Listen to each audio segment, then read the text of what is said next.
guest messaged me to say that they locked their dog in the bathroom, who then scratched up the door. So I'm kind of expecting the worst, but hoping for the best with how they left the Airbnb when they checked out. They did also only have one Airbnb review where they were rated 5s on everything but low on cleanliness. So if they only have one Airbnb review, that's not enough to just let them on the property. What we do is we make sure the identity is verified and we take a security deposit of at least $200 for situations like this where there could be pets and things like that from a person who's only had one Airbnb rating. Which I've hosted plenty of guests who don't necessarily have perfect reviews, and it's usually fine, but between that and the whole dog thing, I was a little nervous, I won't even lie. It must have been a smaller dog, because really the scratches on the door weren't that bad, and it looked like I could easily sand and paint it, and I really appreciated that the guests messaged me to at least give me a heads up.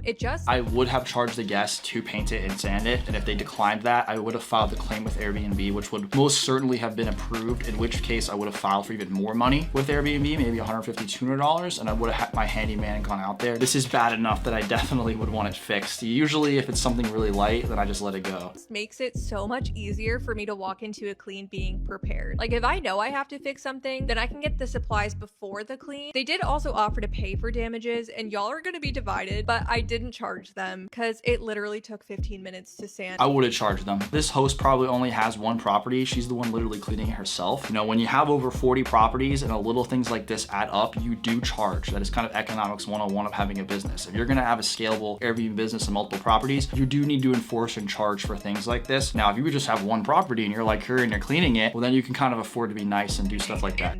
And they already paid a pet fee, which I charge $100 for a pet fee. And part of that is for the extra damage that pets can cause like this. So to me, okay, well, a pet fee is $100 is not even that much. Like my pet fees vary based on per night and how many pets they have. And the pet fee is not meant to cause damage. It's meant for like cleanup of hair and things like that, not to cover damage on a door. So I'm not quite sure what she's saying here. I was like, they already paid the pet fee, I'm fine. What would you have done? Would you have charged them? But as you can see, they left it clean enough. Like there really was no... Overall, the place was okay, but I would have enforced the pet fee. I would have added security deposit before I ever took this guest and enforced the charging of the paint in order to do that on top. But I guess what would you have done? Would you have charged them?